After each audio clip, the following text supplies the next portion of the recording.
بسم الله الرحمن الرحيم. السلام عليكم ورحمة الله وبركاته. الحمد لله وبه نستعين.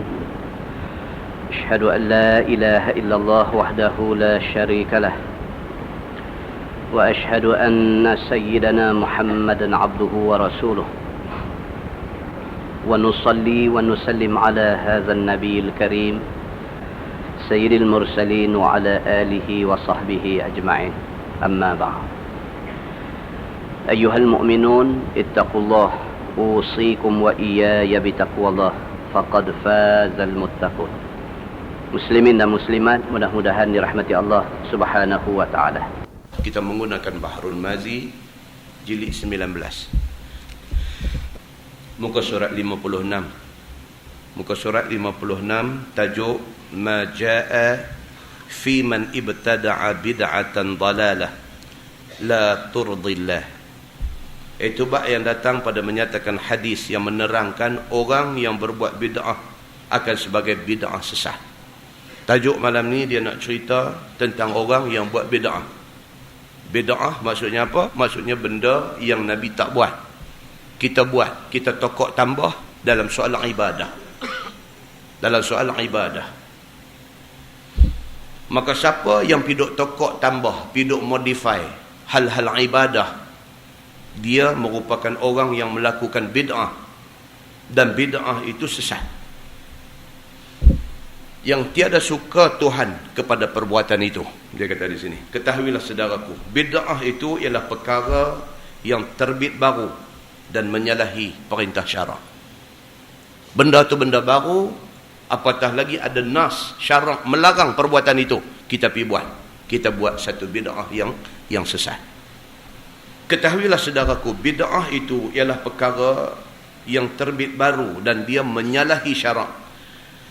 Maka ialah yang dikatakan bid'ah dalalah. Tetapi makna bid'ah pada lurah, pada bahasa, ialah barang yang telah ada direka baru. Setiap benda yang direka itu nama dia bid'ah dari segi bahasa. Tidak ada umpama, tidak ada contoh sebelumnya. Maka terbahagi bid'ah itu atas dua bahagi. Pertamanya bid'ah hasanah, yakni bid'ah yang elok. Keduanya bid'ah sayyi'ah, iaitu bid'ah yang keji dan busuk, ataupun dipanggil bid'ah yang sesat. Dia ada dua. Walaupun ada setengah ulama' dia tak terima ni, macam ni. Piduk kata bid'ah ni ada hasanah, ada dalalah, dia tak boleh terima. Kata bid'ah ni ada hasanah, ada sayyi'ah, dia tak boleh terima. Pasal apa? Pasal dia pegang hadis yang Nabi kata kullu bid'atin dalalah. Setiap bid'ah itu sesat. Dia pegang yang tu. Antuk saya kata apa? Saya kata benda ni Nabi tak buat, bagi dia tak boleh. Ada satu pendapat begitu. Tapi ada lagi satu pendapat, dia ambil macam ni. Saat lagi dia akan hurai satu-satu. Maka bid'ah yang sesat itu, dia kata salah dikerjakan akan dia dan dapat balasan jahat di akhirat. Hak sesat, hak sayyi'ah, hak dalalah, hak tak elok ni, kalau buat juga, sana susah. Di akhirat itu susah, dia kata. Dengan kerana itu, dilarang oleh syarak mengerjakannya. Sebagaimana tersebut dalam hadis yang dikeluarkan oleh Imam At-Tirmizi. Kata dia, an Amr bin Auf al-Muzani, anna an-nabiy sallallahu alaihi wasallam qala li Bilal ibn al-Harith, qala Rasulullah sallallahu alaihi wasallam, i'lam. Qal, ma a'lamu ya Rasulullah. Qala Rasulullah sallallahu alaihi wasallam, i'lam ya Bilal. Qal, ma a'lamu ya Rasulullah. Diriwayatkan daripada satu sahabat Nabi sallallahu alaihi wasallam. Nama dia Amr bin Auf radhiyallahu anhu. Nabi sallallahu alaihi wasallam bersabda kepada satu sahabat yang bernama Bilal bin Al-Harith radhiyallahu anhu. Sabda Nabi, ketahuilah olehmu wahai Bilal. Maka jawab Bilal, apa yang hamba tahu ya Rasulullah? Nabi tiba-tiba kata dekat Bilal bin Al-Harith ni, Nabi kata, i'lam ya Bilal, ketahuilah wahai Bilal. Nabi kata begitu. Jadi dia kata balik dekat Nabi, dia kata, apa yang saya tahu? Dia kata, Nabi kata lagi, i'lam ya Bilal, ketahuilah wahai Bilal. Dia jawab balik dekat Nabi, apa benda yang saya tahu? Itu ceritanya. Maka sabda Nabi SAW, ketahuilah olehmu wahai Bilal. Jawab Bilal, apa yang saya tahu ya Rasulullah? Sebab pun diulang-ulang Nabi SAW akan suruhnya dan serunya itu, ialah supaya menjadikan sahabat itu ingin dan bertambah ingin mendengar apa yang mau diberitahu oleh Nabi SAW. Itu Nabi style dia macam tu. Itu uslub ataupun cara Nabi dalam tarbiyah sahabat. Kadang-kadang dia sebut benda tu berulang kali. Semalam kita baca di Taman Kerian, Barik Buntang semalam. Hadis yang kita dah baca banyak kali, cerita hadis tentang Al-Kiflu min Bani Israel. Sahabat Nabi ni dia kata apa? Abdullah bin Mas'ud. Dia kata apa? Dia kata Nabi cerita benda ni dekat kami ni bukan marrah, bukan marratain, bukan sab'a marrat, bahkan aksar min zalik.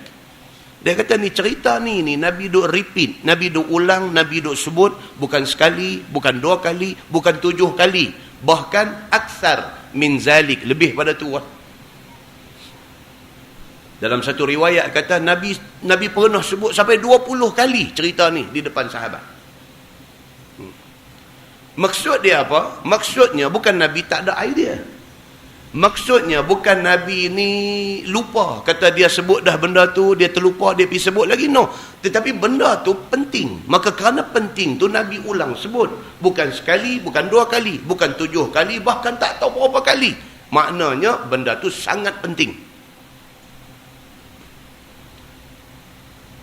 Maka hadis yang kita baca pada malam ni pun sama. Nabi SAW nak bagi tahu satu benda dekat Bilal. Nabi kata dekat Bilal, i'lam ya Bilal, ketahuilah wahai Bilal. Tapi Nabi tak abang apa. Bilal kata, apa yang saya tahu ya Rasulullah? Nabi tak jawab. Nabi kata, i'lam ya Bilal, ketahuilah wahai Bilal. Bilal Al-Haris kata, apa yang saya tahu ya Rasulullah? Itu style Nabi. Tujuan dia apa? Dia nak attract perhatian bagi orang dengar apa hak nak kata sat lagi. Begitu. Kemudian maka ia pun bersabda, qala innahu man ahya sunnatan min sunnati qad umitat ba'di fa inna lahu min al-ajri mithla man amila biha min ghairi an yanqusa min ujurihim syai'a. Barulah Nabi kata, sabda Nabi SAW, sesungguhnya siapa yang menghidupkan satu sunnah aku, yang sesungguhnya telah dimatikan kemudian daripada wafat aku, yakni sunnah yang telah ditinggalkan dan tidak diamalkan setelah wafat aku, maka sesungguhnya baginya, yakni bagi orang yang menghidupkan sunnah itu, pahala seumpama orang yang mengamal akan dia. Daripada ketiadaan kurang daripada pahala itu suatu pun. Nabi kata siapa yang hidupkan balik sunnah Nabi yang orang tinggal semua. Sunnah Nabi masa hidup dulu Nabi duk buat benda tu, tapi masyarakat sudah tinggal tak buat benda tu. Dia ni bagi hidup balik sunnah tu, pahala dia sama macam pahala orang buat sunnah tu. Muslimin dan muslimat yang dirahmati Allah sekalian. Sunnah Nabi ni banyaklah. Daripada sebesar-besar sunnah Nabi apa dia? Pelaksanaan hukum hudud. Itu sunnah. Kita kadang-kadang bila sebut sunnah Nabi duk nampak janggut. Bila sebut sunnah Nabi duk nampak pakai kamis, pakai jubah. Bila sebut sunnah Nabi nampak serban. Bila sebut sunnah Nabi kita nampak benda tu sunnah, tapi tidak besar. Tapi dia sunnah. Tapi sunnah Nabi yang lebih besar apa dia? Masa Nabi memimpin masyarakat Islam Madinah dulu, Nabi implement hukum Allah. Orang yang buat kesalahan zina, kalau dah kahwin, Nabi jatuhkan hukum berdasarkan perintah Allah. Hukum dia apa? Rejam sampai mati. Itu sunnah Nabi. Benda hak Nabi buat dulu. Orang yang mencuri, hukum potong tangan, sabit daripada perintah Allah dalam Quran. Nabi buat dulu, hari ni orang tak buat. Siapa yang jadi kerajaan, tiba-tiba dia melaksanakan balik benda ni, pahala besar. Siapa yang jadi kerajaan, duk lawan pilihan raya, pumpang, menang. Bila menang, dia antara benda dia nak kena buat hak ni. Apa dia? Menghidupkan balik sunnah Nabi. Di antara sunnah Nabi apa dia? Pelaksanaan syariat Islam secara menyeluruh di dalam negeri yang diperintah. Boleh buat benda tu. Benda yang orang tak buat ni dah berzaman dah orang tak buat. Hukum rejam kepada orang yang berzina, yang sudah kahwin ni. Orang tak buat lama dah. Kalau dia buat, pahala besar. Tuan-tuan tak serabut duk tengok dengan apa hak duk jadilah masyarakat hari ni. Anak buang merata.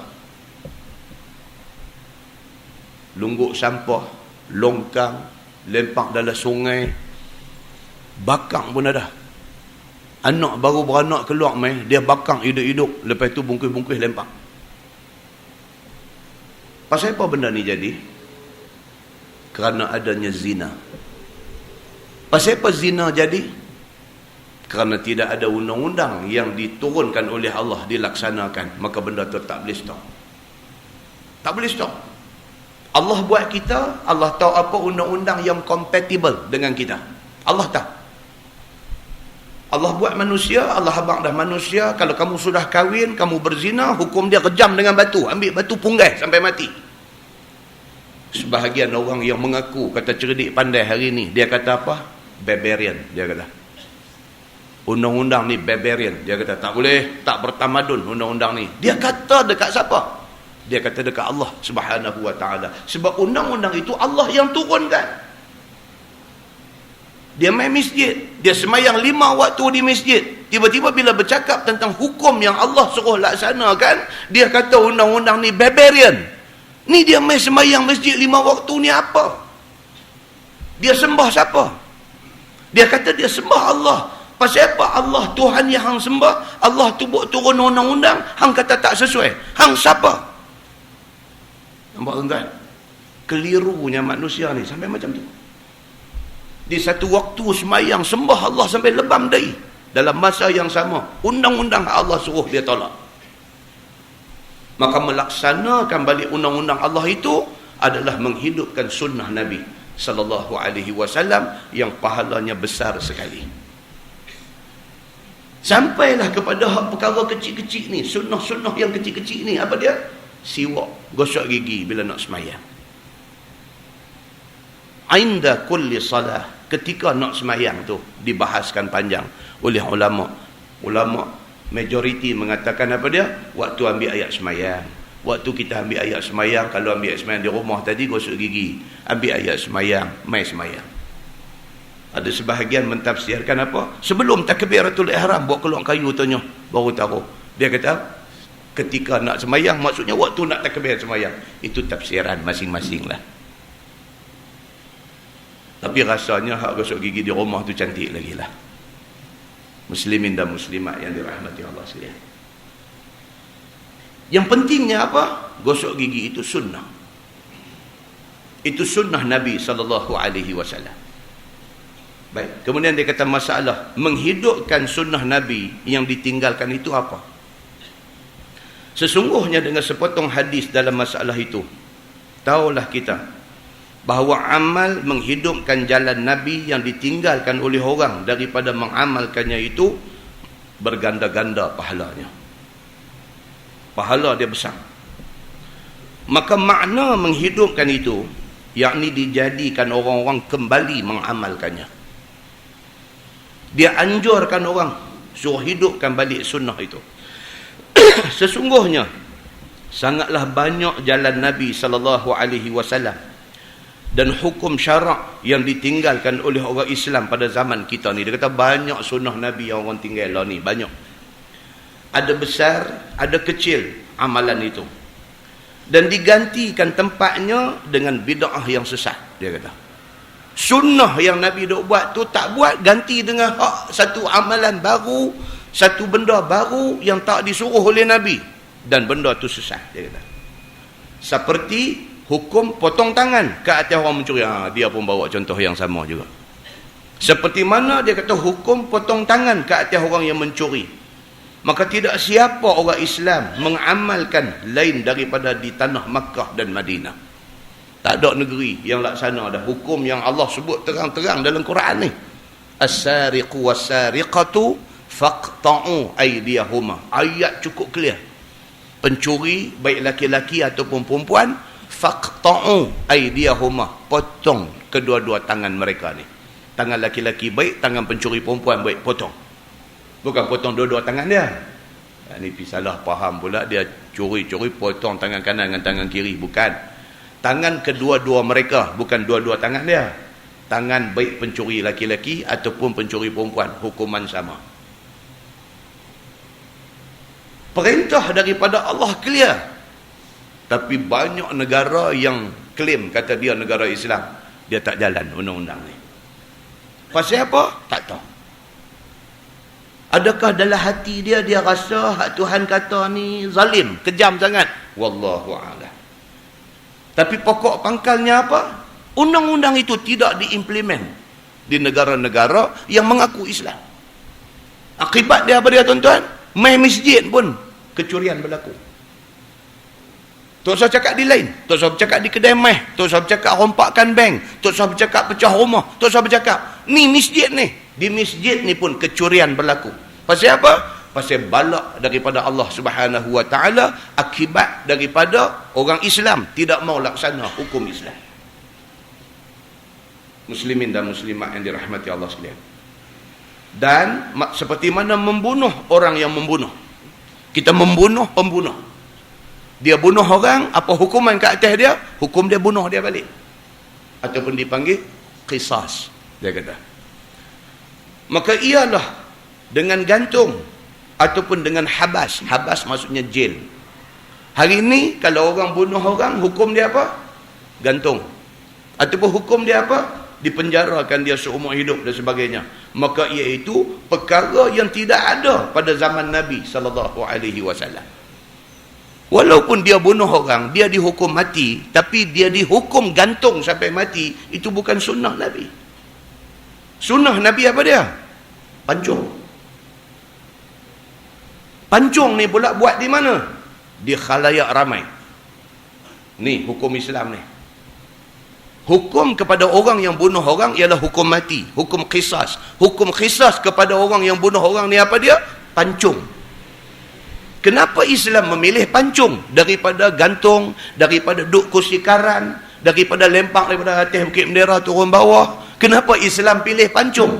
Kerana Islam mau orang itu mati segera. Islam tak mau mendera orang nak mati ni. Timbang rasa. Gantung boleh tak mati tuan-tuan? Hak jenis orang masa hidup suka duk makan tengkuk ayam ni. Tengkuk dia lihat. Gantung lepas jatuh dia duk lagu tu dia duk kepak balik tengkuk dia, tak mati dia ni. Konon ceritanya pernah jadi hukum gantung dijatuhkan kepada orang yang bersalah ni. Gantung-gantung tak mati, dia mesti dibebaskan. Pasal apa? Hukuman ke atas dia telah dilaksanakan. Pasal apa? Mahkamah jatuh hukum kepada dia hukum gantung. Itu sebab hari ni dia sebut apa? Hukum gantung sampai mati, mandatory, dia kata. Maksud dia hang makan tengkuk iti angsa ke apakah, gantung hang tak mati, dia gantung lagi. Kalau 5 kali pun 5 kali, janji hang sampai mati. Islam tak mau macam tu. Islam dia kata apa? Pancung. Tak pernah jadi orang pancung tak mati. Tak pernah jadi, kecuali dalam cerita-cerita kartun. Putih kepala boleh ambil buh balik, pakai balik, jalan balik. Itu cerita kartun. Dalam cerita betul pancung mati. Muslimin dan muslimat yang dirahmati Allah sekalian. Pasal apa? Pasal Nabi kata iza qataltum fa ahsinul qitlah. Apabila kamu nak membunuh, maka elokkan cara bunuhan itu. Cara bunuhan yang elok ialah cara yang menyegerakan mati. Bukan kata nak bunuh orang yang membunuh orang. Kita nak membunuh pembunuh, bukan itu. Kita nak sembelih ayam pun, Nabi kata iza zabahtum fa ahsinuz zibhah. Nabi kata apabila kamu nak sembelih, maka elokkan cara sembelihan. Dalam menghuraikan hadis tu, dia kata yang kata sembelihan yang elok tu apa dia? Dia kata guna pisau yang tajam supaya menatang yang disembelih itu segera mati. Islam agama timbang rasa. Apabila manusia dia salah mentafsirkan timbang rasa Islam, dia pergi kata perbuatan itu, hukuman itu tidak bertimbang rasa, maka akibat dia jadi macam yang jadi hari ini. Oh, nak potong tangan orang yang terang-terang sabit kesalahan, sabit semua saksi ada melihat dia mencuri apa semua, tak mau potong tangan dia. Pasal apa? Pasal tak mau nak buat zalim ke dia. Maka tunggulah dia buat zalim ke kita. Hari ni duduk di rumah tak aman. Pasal apa? Pagi esok main masjid sembahyang subuh, depa cerita rumah haji mana kau orang naik semalam. Depa abang rumah pak siapa kau orang. Kita rasa tak aman. Buat rumah elok-elok, buh besi keliling rumah, buh grill, macam duduk dalam penjara. Pasal apa tu yang dipasang grill habis semua tingkap, pintu apa, lubang, pintu apa, semua bubuh besi. Pasal apa? Pasal apa kita memilih untuk hidup macam hidup dalam penjara? Pasal apa? Pasal takut dengan jenayah yang berleluasa. Satu kes di masjid manakah, pencuri punya sempoi. Dia telefon kat Tok Imam masjid. Dia telefon dekat Tok Imam, dia buat cerita macam Alibaba bujang lapuk. Pencuri telefon dulu, abang kata nak mencuri. Dia telefon kat Tok Imam ni, dia kata, Ustaz, apa abang Ustaz? Ustaz, saya rasa Ustaz tak perasan saya. Ustaz tengok Ustaz boleh kenal, tapi saya kenal Ustaz. Dia kata, Ustaz, esok lepas subuh, esok nak jumpa Ustaz di masjid. Yang Tok Imam ni duk tanya, ni siapa ni? Esok jumpa Ustaz kenal lah. Cakap pun Ustaz tak perasan. Esok kita jumpa Ustaz kenal. Esok lepas sembahyang subuh, kita jumpa Ustaz di masjid. Kalau saya terlambat, Ustaz tunggu Ustaz. Seronoklah Tok Imam ni, siapa pula? Member lama ke apa? Kau duk buat teka-teki. Nak bagi suspend, esok baru nak tahu siapa. Dia pun pergi masjid sembahyang subuh. Lepas sembahyang subuh, duk tunggulah. Mana dia, siapa dia kata nak jumpa ni. Tunggu daripada lepas subuh pukul 7. 7 dah main 7.30 dah nak cerah dah. 7.30 nak main pukul 8. Bini dia kata, apa ni betul ke siapa dia yang nak jumpa ni? Tak tahu, dia kata nanti main baru boleh tahu.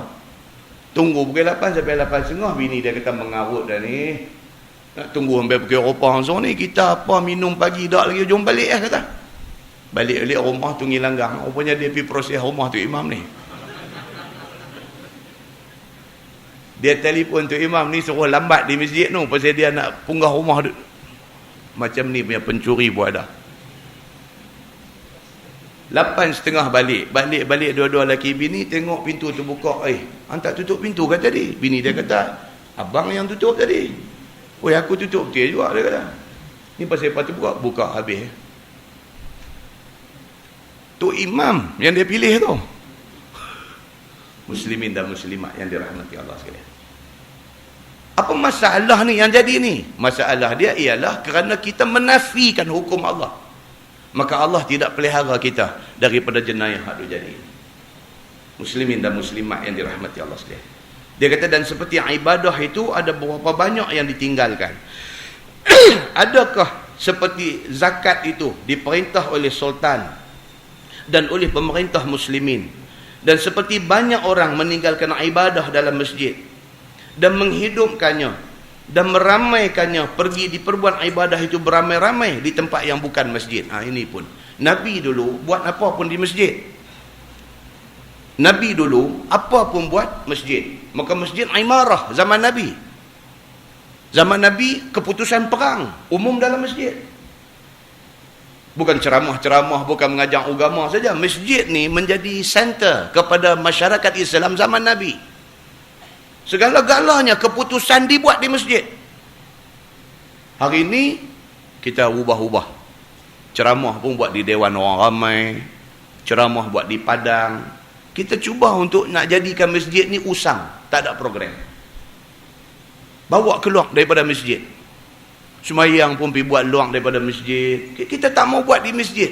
Maka kita sudah meninggalkan sunnah Nabi, di mana Nabi SAW menjadikan masjid itu center kepada semua aktiviti orang Islam. Maka itu juga disebut oleh Syekh Idris Al-Marbawi ini. Dan seperti mana bersungguh-sungguh mengelokkan tempat beribadah, padahal tinggal beberapa masalah orang Islam yang tidak dipedulikan. Masjid buat bagi elok ni tak tahu nak abang lah. Habis berjuta ringgit buat masjid bagi elok. Tetapi masalah orang Islam tak dipedulikan. Sebelah masjid aja ada keluarga anak tak ada makan. Masjid ni tu saya kata lah, bubuh ni segala macam benda, lampu ni pergi beli di di Morocco no. Bawa balik mai gantung dalam masjid. Sebelah masjid ada satu rumah, ibu tunggal, suami tak ada, anak tak makan 3 hari dah. Duk jerang ayam, minum ayam saja hari-hari. Masjid tidak berfungsi sebagai satu center yang melihat masalah orang Islam yang ada di kelilingnya.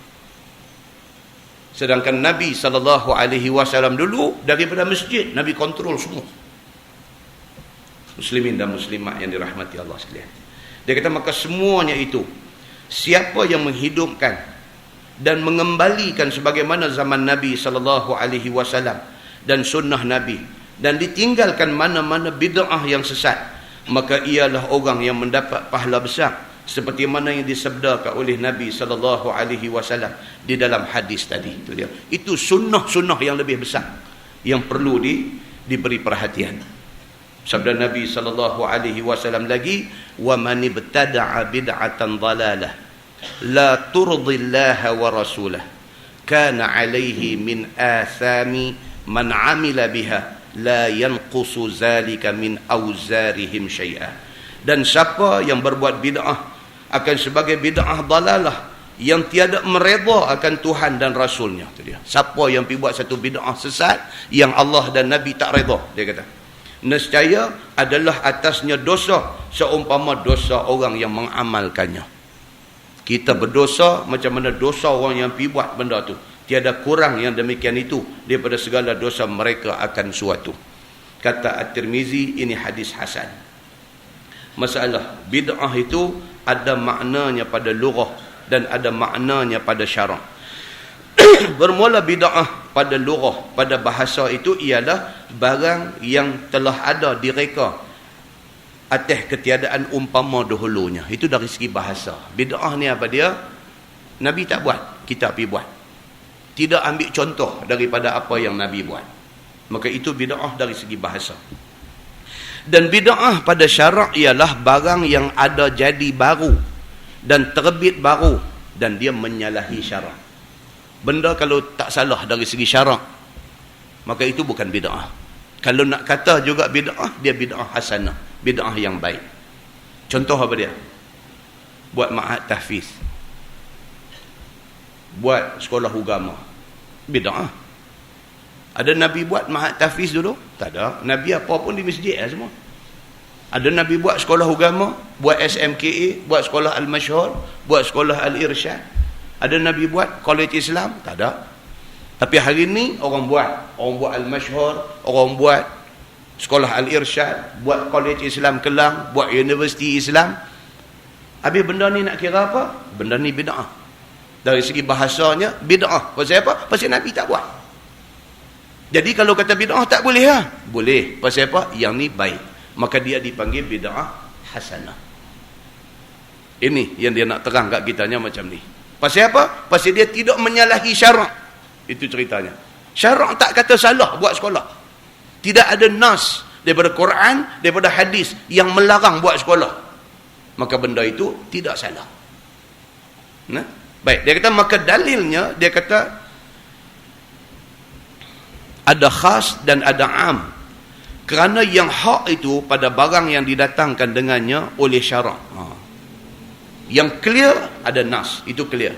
Maka tiada kemudian daripada hak itu melainkan sesat. Dan terbahagi bid'ah itu kepada hukum yang 5. Ini sebahagian ulama. Dia divide 5 terus. Selalu orang kata bid'ah ni 2. Satu dalalah, satu hasanah. Ataupun satu sayyi'ah, satu hasanah. Al-Marbawi dia kata bid'ah boleh kita classify kepada 5 jenis. Yang pertama dia kata bid'ah yang wajibah. Wajib terus dia kata bid'ah. Apa dia? Misalnya seperti berbimbang dengan menuntut ilmu nahu dan ilmu saraf dan umpamanya. Ini wajib. Belajar ilmu nahu, Nabi tak ajar dulu. Nabi dia orang Arab. Nabi tidak pernah ajar sahabat dia tentang bahasa Arab. Dia ada mubtada, dia ada khabar. Mubtada mesti baca marfu'. Bila mubtada mesti baca baris depan. Itu nahu. Nabi tidak ajar begitu. Hari ini ilmu itu dipecahkan. Ada satu tajuk ilmu nahu. Ada satu tajuk ilmu saraf. Ada satu tajuk ilmu balaghah dalam bahasa Arab saja. Pecahan itu dibuat zaman kemudian ni. Dia bid'ah sebab Nabi tak ajar macam tu. Hari ini orang ajar benda tu dalam bentuk macam tu. Bukan belajar bahasa Arab saja, tapi dalam bahasa Arab itu ada pecahan nahwu ataupun grammar, ada pecahan saraf, ada pecahan balaghah. Dia ada macam-macam pecahan dia. Itu bid'ah, tapi itu bid'ah yang wajib. Hari ini apatah lagi kita orang bukan Arab. Kita nak belajar bahasa Arab, kita kena faham ni semua ni. Kalau tidak kita nak baca, kita tak tahu baris nak buat apa. Tu, kita nak baca mula-mula tadi bab ma jaa fi man ibtada'a. Tu baris tu nak buat tu macam mana? Pi bagi kepada satu orang yang tak mengaji Arab, dia tengok ma dia boleh baca ma. Jaa tu dia jai ke ja'u ke dia mula. Fiman dia baca faimun. Kacau. Dia pergi mengajar ni masjid, dia kata bab ja'u faimun. Tak lagi ambil sejadah lepas balin mai punggai kat dia, lepas tahan pergi keluar. Baca apa lagu tu.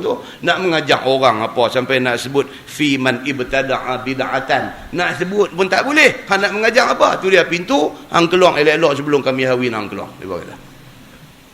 Nak boleh kerti baca Arab ni nak kata ja'a fi man ibtada'a bid'atan. Nak kena mengaji ya. Kalau setakat kita duk turun pergi Mekah, Madinah, Kerap, boleh bercakap Arab, tak boleh baca ni lagi. Dia bercakap cara Arab pergi merkik beli ikan ni aja. Ana kallamtu ma'ak. Dia kata ni apa dia ni kata apa ni? Ana kallamtu ni. Kan? Orang mengaji Arab dengar ni apa? Kallamtu. Tapi itu bahasa broken. Dia bercakap Arab faham, Arab cakap dia faham, cukup. Dia boleh cari makan di Mekah. Dia boleh bawa orang pergi umrah. Dia boleh ambil untung tiap-tiap kepala ambil RM500. Pergi sana dengan immigration, dengan custom, dia boleh bertengkar ambil balin apa patut-patut. Boleh cari makan dengan anak kalam tu. Kan? Dia boleh cari makan. Itu bab lain. Tapi hak jenis anak kalam tu ni nak panggil main masjid suruh mengajar baca kitab, dia tak boleh. Pasal apa? Pasal dia tidak mengaji bahasa Arab secara proper. Mengaji bahasa Arab secara proper, dia kena mengaji nahu hasin, dia kena mengaji balaghah hasin, dia kena mengaji. Sedangkan itu adalah pecahan bid'ah. Nabi tidak pernah pecah bahasa Arab kepada pecahan-pecahan yang disebutkan itu. Maka benda ni dia kata bid'ah yang wajibah. Baik. Yang keduanya, bid'ah yang haram. Seperti mana mazhab sekalian orang yang berbuat bid'ah yang menyalahi ahlus sunnah wal jamaah. Yang ni bid'ah dalalah, yang ni sesat. Dia pergi jadi merapu. Sekali lagi dia akan cerita yang kata bid'ah sesat itu macam mana, dia kata. Baik, yang ketiga yang ketiganya bid'ah yang sunnah. Bid'ah tapi sunat. Seperti mana mengadakan pondok ataupun madrasah ataupun surau ataupun ini bid'ah sebab Nabi tak buat benda-benda ni semua. Nabi tak buat satu pondok pengajian, Nabi tak buat satu madrasah, Nabi tak buat satu ma'had tahfiz. Nabi semua belajar di masjid. Kita hari ni pecah, pergi buat macam tu. Dia kata yang tu adalah sunnah. Ataupun dalam bahasa fiqahnya dia kata sunat buat macam tu. Yang keempatnya bid'ah yang makruh. Seperti mana berbuat ukiran bunga-bunga bagi masjid dan menghiaskan Quran. Yang ni dia kata bid'ah yang makruh. Makruh hidup buat ni ukir tempah kayu jati, tulis qad aflahal mu'minun alladzina hum fi salatihim, tulis tu.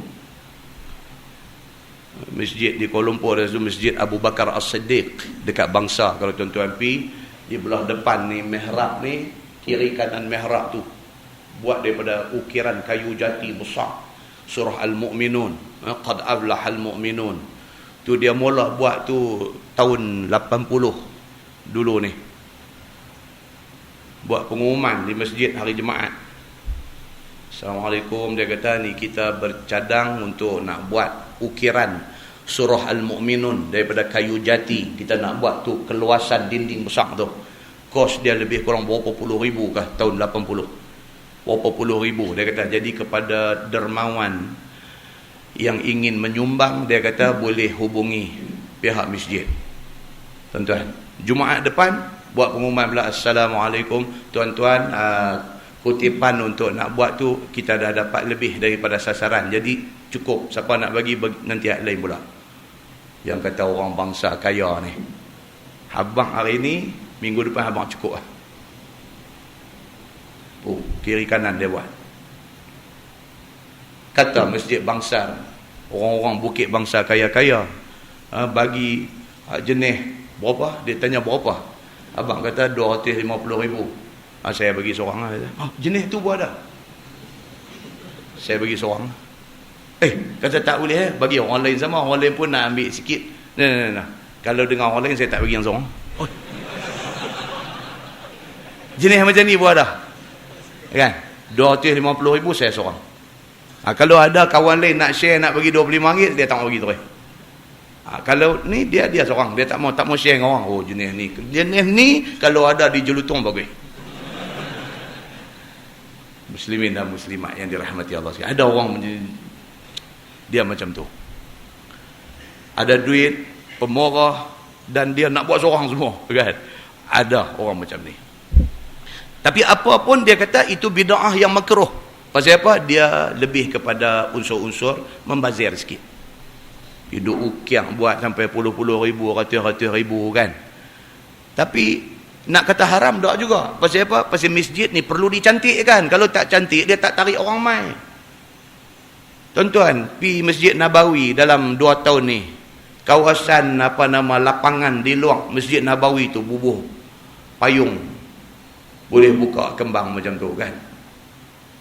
Kalau kita kata membazir lah. Dia bubuh payung jual pun balik tu pun okey dah. Kalau setakat tak mau kena hujan, tak mau kena panas. Tapi kalau buat macam tu nampak tak syok. Kita pun tengok apa payung pun balik dia buah ni. Maka sesuai dengan Saudi, negeri kaya, dia duit dia jenuh. Dia jual minyak ni ribu-ribu barrel satu hari. Biasalah dia belanja banyak tu. Kita kata membazir. Bagi dia apa ya banyak tu. Keuntungan daripada investment dia di seluruh dunia, keuntungan raja dia, King Abdullah punya keuntungan investment satu dunia dia pun, keuntungan berapa pun dia pun tak tahu. Punya banyaknya. Tak macam kita. Kita kira duk cek internet banking ya, gaji masuk lagi, gaji masuk lagi. Kalau lari RM5 pun kita tahu. RM5 short pun kita kata pasal apa? Korang RM5 ni patut ada RM5 tu. Telefon bank tanya RM5. Duit bil telefon tu pun RM10. Nak tanya pasal RM5 pasal kita tak boleh bandinglah dengan Raja Saudi. Jadi bagi orang yang duduk pada kedudukan macam tu, kita yang ni kata membazir, bagi dia tak membazir. Itu biasa. Dia bagi dia apa? Dia buat elok supaya orang main ni, orang rasa masjid ni elok. Seronok nak beribadah. Cara ni tuan-tuan, masjid ni dengan musim panas macam lah ni, kalau pasang aircon masjid ni kan. Kalau pasang aircon ni ramai lagi lah. Kan? Ramai lagi dia bertindan duduk terebang pasal aircon. Keselesaan lah. Kan? Nanti jadi macam tu. Muslimin dan muslimat yang dirahmati Allah sekalian. Maka benda tu dia kata bid'ah, so Nabi tak buat, tetapi makruh dia kata. Kelimanya ialah bid'ah yang harus, seperti mana berluas ataupun bersedap pada makanan dan minuman yang lazat-lazat. Makan sedap-sedap ni, dia kata ini bid'ah yang harus. Nabi dulu makan ala kadar saja. Kita hari ni hebat. Kita hari ni hebat. Bulan puasa lebih hebat lagi. Bulan tak puasa ni pun hebat, kan? Ada menu. Kita walaupun cara-cara kita gaji apa duit ni ada menu. Malam capati. Alasan apa ni? Pasal kesihatan. Malam nasi-nasi tak mau, aku mau jaga sikit kesihatan lah ni. Malam capati. Itu pun hebat. Capati tapi cicah kuah kambing. Baik makan nasi. Kan? Kononnya nak jaga capati tu cantik, kuah kambing cantik, lagi cantik.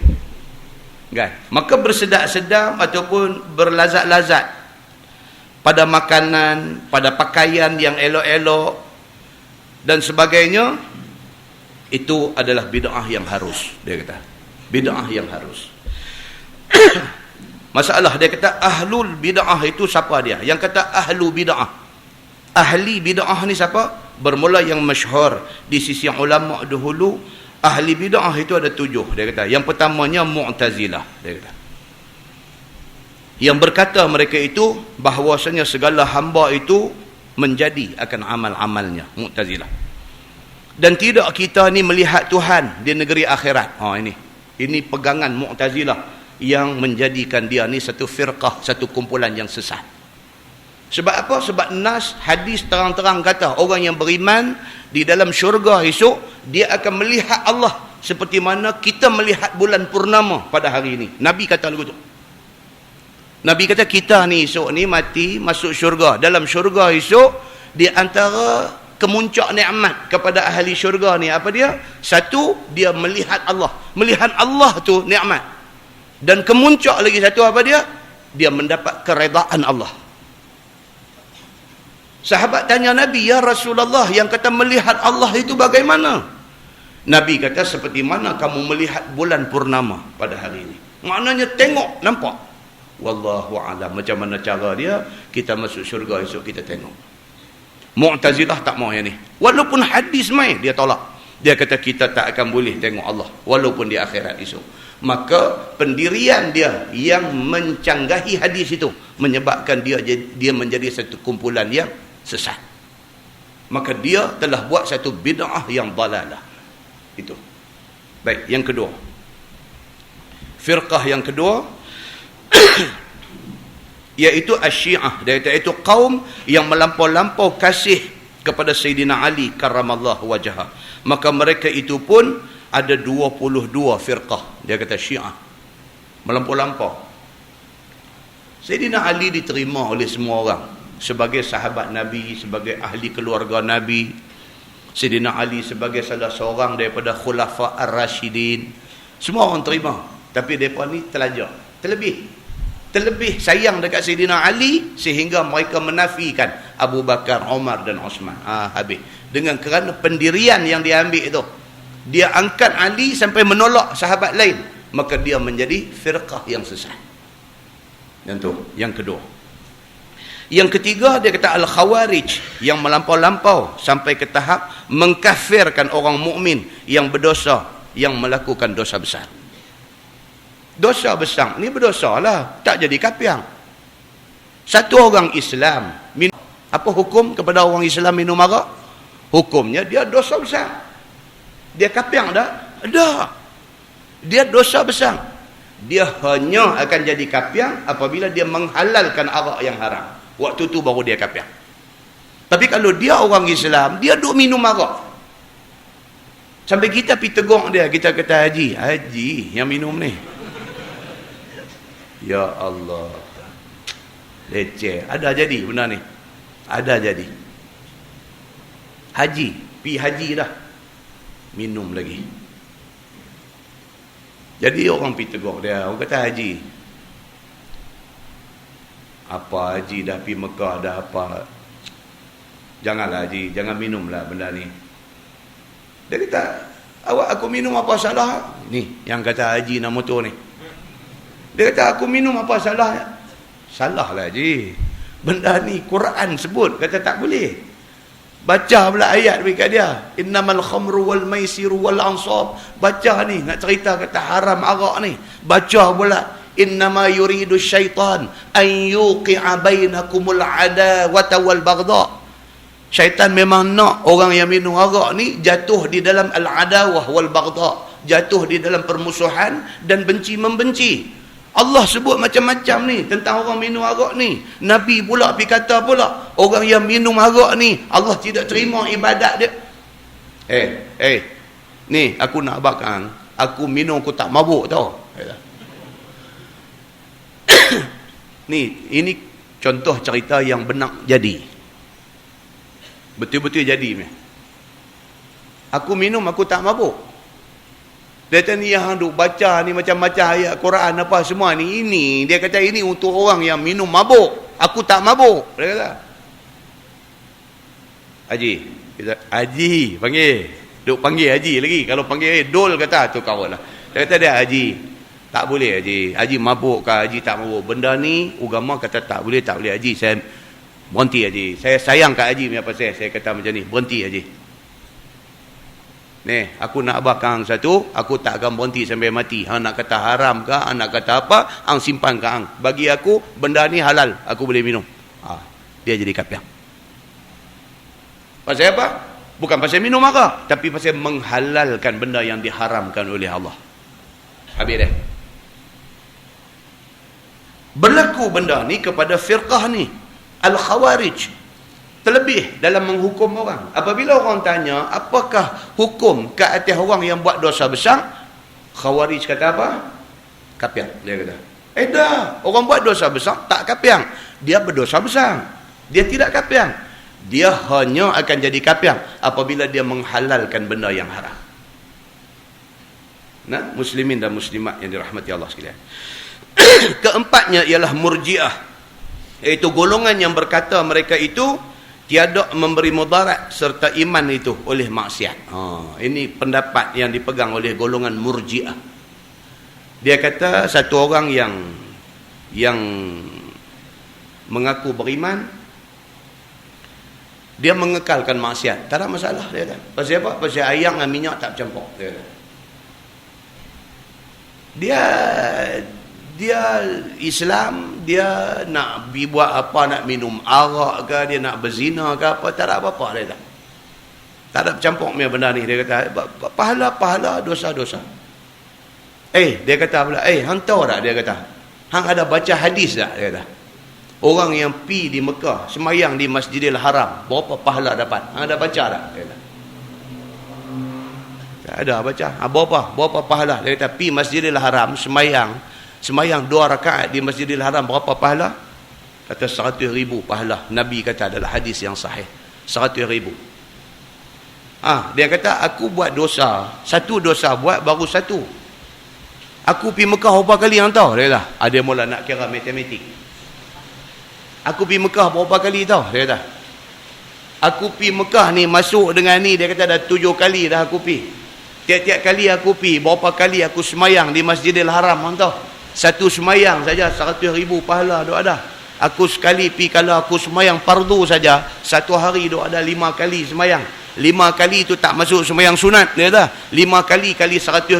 Berapa pahala aku duk ada? Aku duduk Mekah berapa hari hang tahu? 10 hari aku duduk. 10 hari kali mai, aku minum arak berapa kali ya baru. Tolak aku untung lagi hang tahu. Dia kata.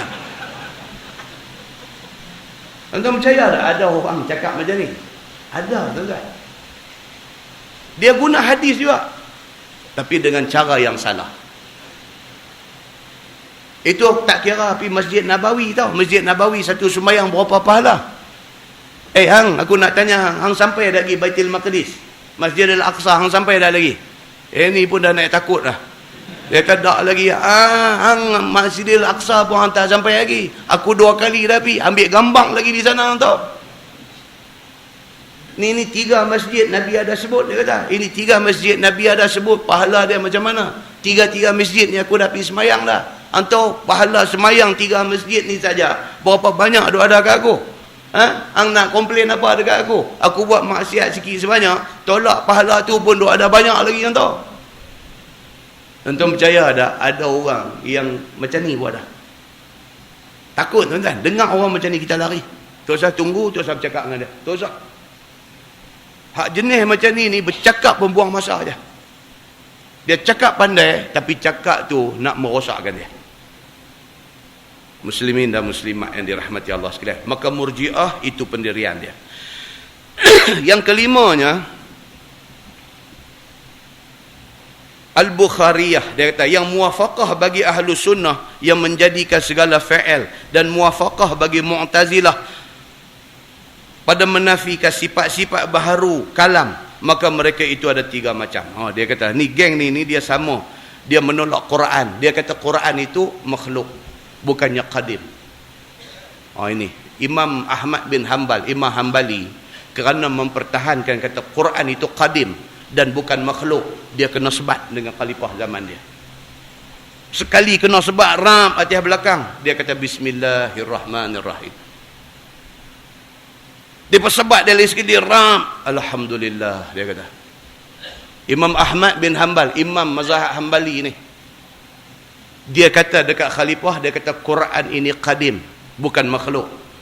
Khalifah masa tu dipengaruhi oleh faham Mu'tazilah. Khalifah suruh dia kata Quran ni makhluk. Berapa banyak dah ulama lain takut kepada khalifah, ikut kehendak khalifah, dia seorang tak mau ikut. Dia kata saya tak boleh kata kerana benda tu salah, dia kata. Quran itu qadim. Khalifah ambil hukum, dia masuk dalam jail, jatuhkan hukum sebat 38 kali. Sebat kali ketiga ram kata la haula wala quwata illa billah, darah merambu belakang.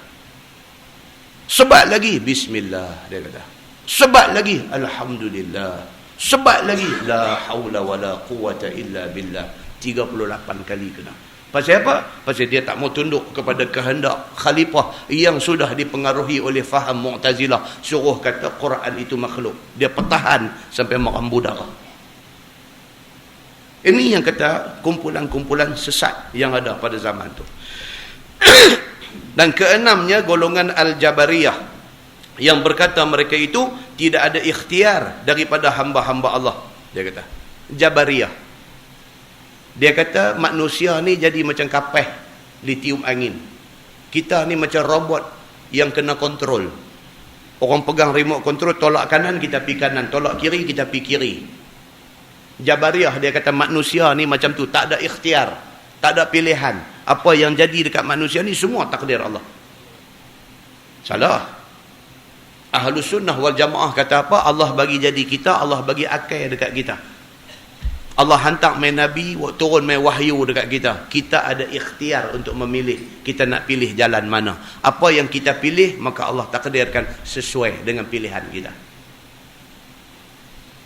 Allah tidak buat zalim kita. Bukan kata Allah buat kita, Allah buat zalim kita. Dia ni aku buat, abuah masuk neraka. No, bukan macam tu. Itu faham Jabariyah. Dan dia kata kumpulan firqah dalalah, kumpulan bid'ah sesat yang ketujuh ialah golongan musybihah. Artinya yang menyerupakan Tuhan dengan makhluk. Ini pun satu penyakit. Dia kata Tuhan macam kita, ada mata, ada hidung, ada telinga, ada dia kosot ambil macam tu. Maka ini yang dikatakan golongan-golongan sesat. Bawah tu dia kata ahli bid'ah dan yang suka meninggalkan jalan Nabi itu ada beberapa alamat yang banyak. Dia kata nak kenal, dia kata ada banyak tanda. Setengah daripada alamat yang besar-besar ialah, dia kata satu, tidak bersamaan mereka itu di dalam sembahyang mereka itu pada safnya. Tu dia. Dia kata orang yang sembahyang tak jaga saf, itu juga orang ahli bid'ah. Dia kata ni saf masjid ni tuan-tuan nak kira macam mana ni? Ni saf masjid ni, color dia ada merah, ada kuning, ada apa. Tumit kita nak duduk tang mana? Nak duduk tang kuning ke nak duduk tang hak bintik-bintik kuning bau? Saya nak sembahyang tadi, saya duduk tengok dia jadi keliru habis. Saf saya duduk tadi ni, duduk tengok ke belakang keliru habis. Ada orang tengok tang hak kuning terang tu, dia letak tumit dia tang tu. Ada orang letak tumit dia dekat hak rintik-rintik bawah tu. Maka akibatnya saf tak sama. Kena buat satu keputusan. Bila saf jenis macam ni, buat satu keputusan. Tumit kita nak duduk tang mana? Kalau tumit kita kata duduk dekat hak color rintik-rintik kuning last kali tu, maka semua orang tak tang tu. Baru saf sama. Berbeza dengan masjid belang color dia tu solid, dia tak buat bintik-bintik macam ni, dia solid. Satu color besar, satu color kecil tu satu color aja. Senang orang nak bagi sama tumit tu. Bila dia buat macam ni, ada orang dia ingat hak kuning terang tu tempat letak tumit dia, ada ingat hak belakang ni, dia bagi confuse kepada orang. Sedangkan saf ini penting. Nabi SAW sebelum sembahyang tu bagi tahu dulu, sawu sufufakum fa inna taswiyatas sufuf min tamami salah, min iqami salah. Samakan saf hampa semua, Nabi kata, kerana sama saf itu sebahagian daripada kesempurnaan sembahyang.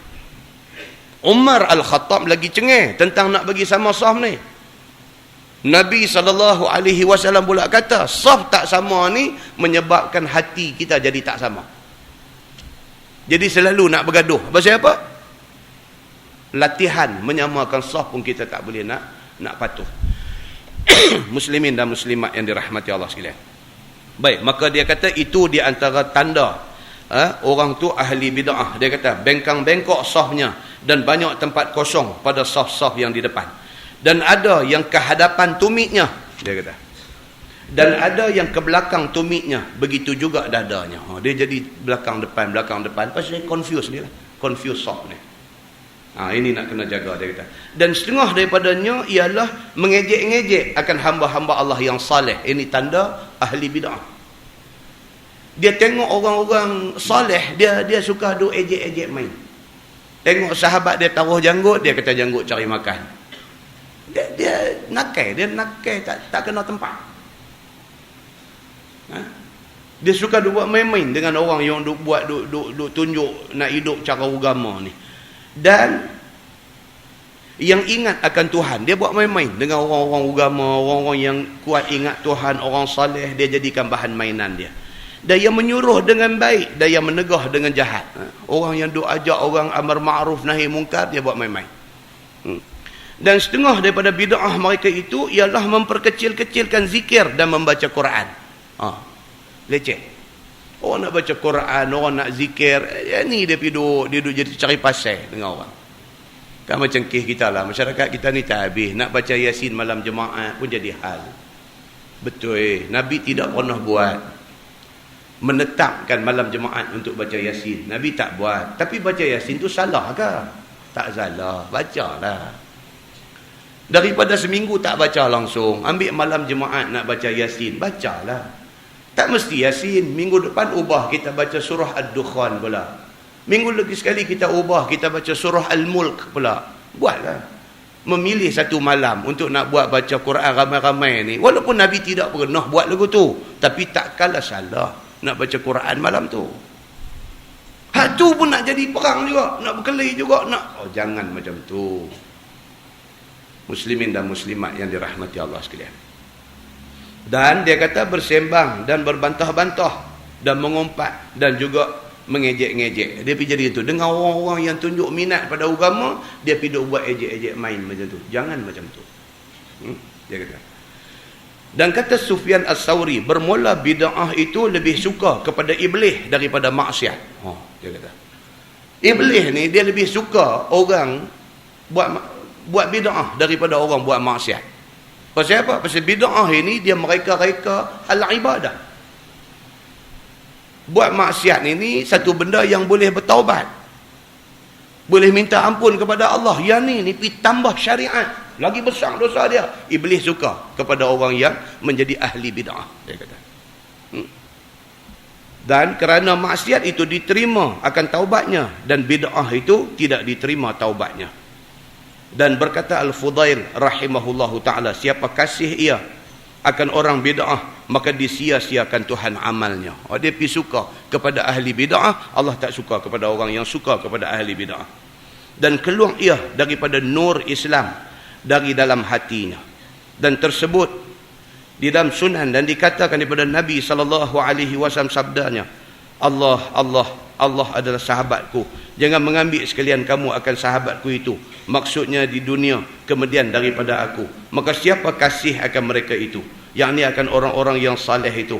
Dan dengan sebab kasih kepada aku, maka aku kasih akan mereka itu. Itu dia. Nabi bagi tahu macam tu. Kita sayang kepada orang-orang yang sayang agama, Allah dan Nabi sayang kepada kita. Kemudian bawah tu dia ulang benda yang sama. Tuan-tuan tengok lagi.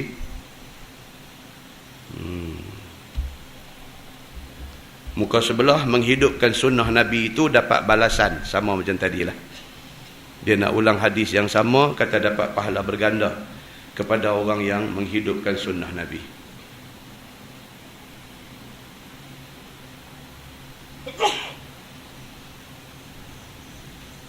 Wallahu a'lam. Lepas ini kita akan masuk bab ma jaa fil intiha amma naha anhu Rasulullah sallallahu alaihi wasallam.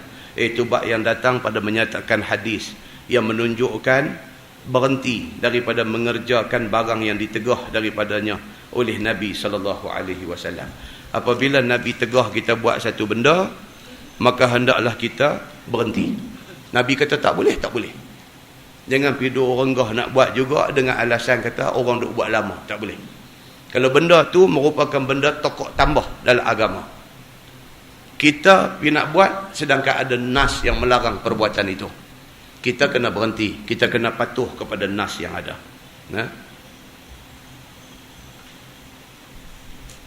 Kemudian yang akan datang lagi,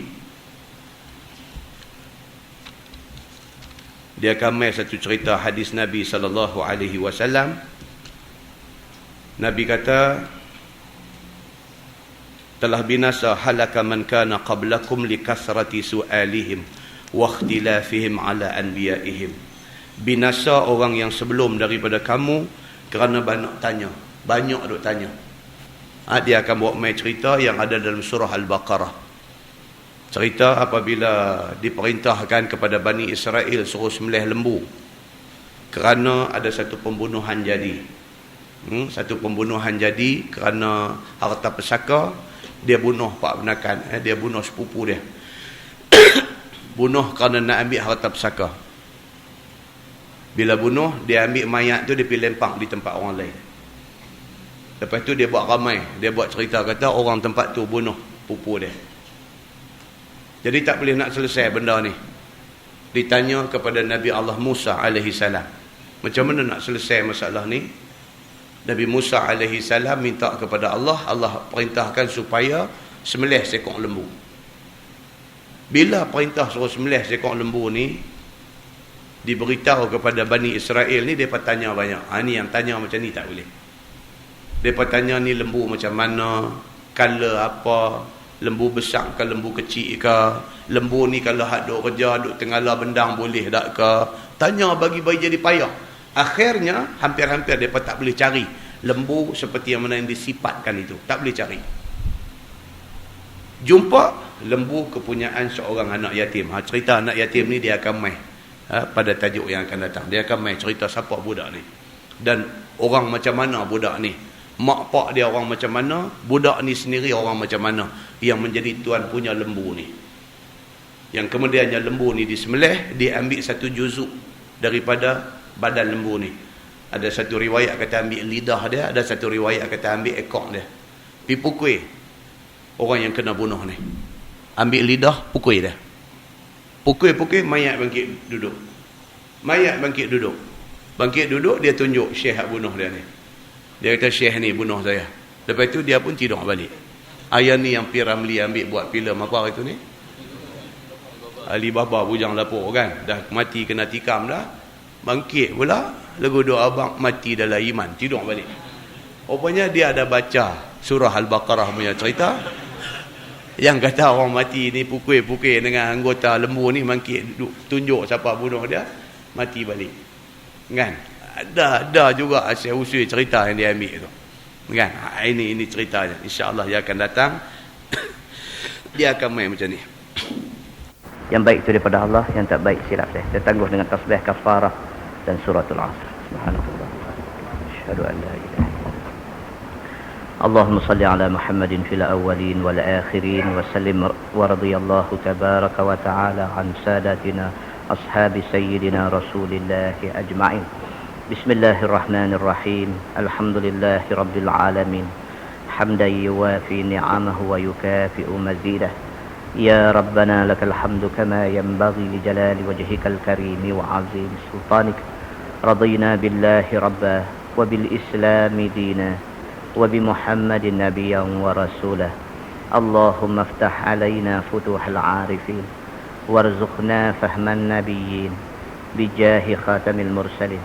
اللهم فقهنا في الدين وعلمنا التأويل واهدنا صراطك المستقيم.